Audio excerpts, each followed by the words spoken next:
Hey guys, hey, this is Mike with the Janus Project. I just on a whim, I decided to open up my YouTube channel and check out some of my videos, and I saw I had about 150 views on one, which is good for me. But I had 78 comments, which, wow. So apparently I struck a nerve, and so what I wanted to do is I wanted to make a quick video responding to some of the stuff that was said in the comments.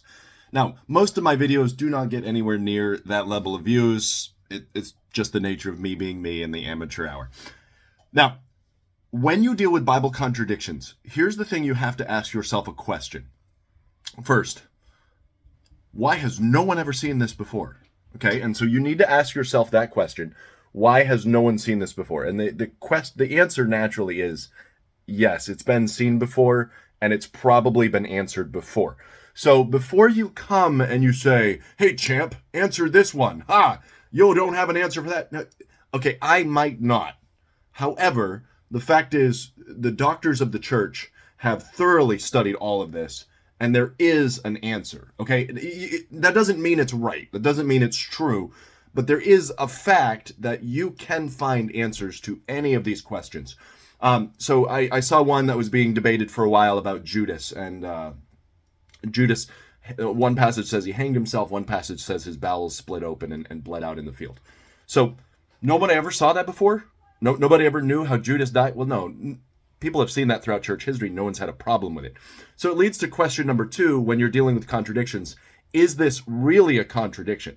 So like I said, there's a difference between saying there was only one person in the car and saying the person in the car got out, and then someone from a different perspective says actually there were three people in the car.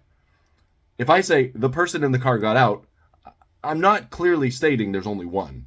I'm just saying the person I'm talking about is the one that got out of the car. Someone from a different perspective can fill in the rest of the details.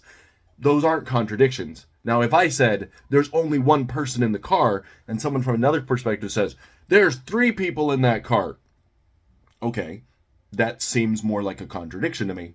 We'll get to that next. So apparent contradictions or leaving out information, that's not necessarily a contradiction. So with the Judas one, one passage says he hanged himself. The other passage says he split open. Okay, what do? The general way that people have explained that, because we're not filled in on the details of that, is he hanged himself, but he hanged himself wrong because he did it quickly and in desperation. He felt so guilty for what he had done that the rope snapped and he split open when he hit the ground. It's a perfectly reasonable explanation. Nothing, you don't have to play gymnastic, backflips with your brain. It's just straightforward. It just fills in all the gaps. We don't know, though. I mean, it could be someone came along and cut his stomach open and then cut the rope and he fell and I don't know. Or maybe God did a miracle and pushed him out of the tree and he just went, we don't know. But again, it's not a contradiction just because the gaps aren't filled in. Okay? People bring up the idea of let's read the Bible like it's a narrative. Okay, when you read a narrative, there are still details you are expected to fill in because they're not crucial to the point. If a character leaves the stage for a while and comes back, it's not a contradiction because you're like, he left stage right and he came in stage left. We just assumed you understand. He went and did a bunch of stuff and then he came back. So just understand, just because there are gaps in our understanding doesn't mean it's a contradiction. Just means we don't know. And that's perfectly fine. Now, let's lead to the final one, which is the big contradiction, which, for instance, is what this entire book is about. So this book is called Those So-Called Errors. It is an encyclopedic tome that goes through each one of those errors and tries not to fall into the gap of just saying scribal error. So scribal error is basically saying it was written down right, and over the years, because people have different ways of writing numbers, or because people are listening to this dictated, and so they're just writing down what they hear, and they mess up a number, and it just gets passed down. And so we have to look at other translations, or we have to look at other languages to kind of piece in the gaps and see what happened. And so that's the third type of contradiction, which again, like I said, is dealt with thoroughly in this passage.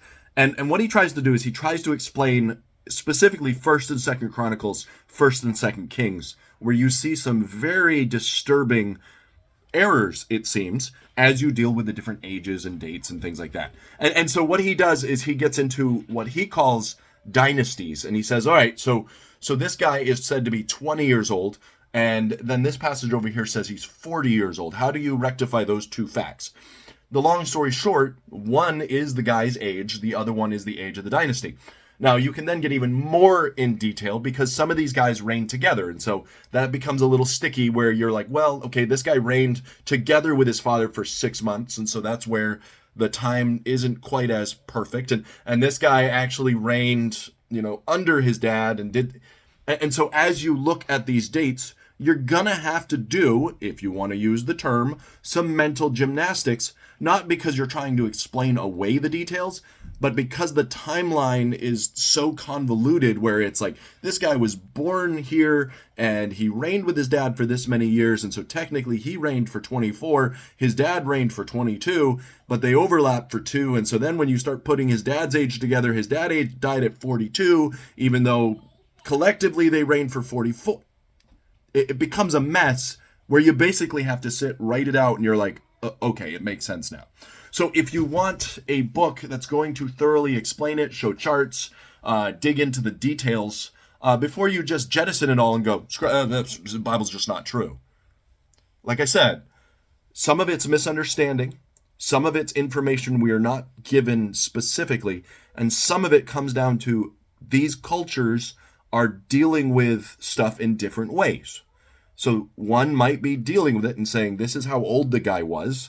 And the other one's dealing with it saying, well, he was a man of this many years, which implies more of his dynasty rather than his age. And so those are 3 main ways that we deal with contradictions, if that makes sense.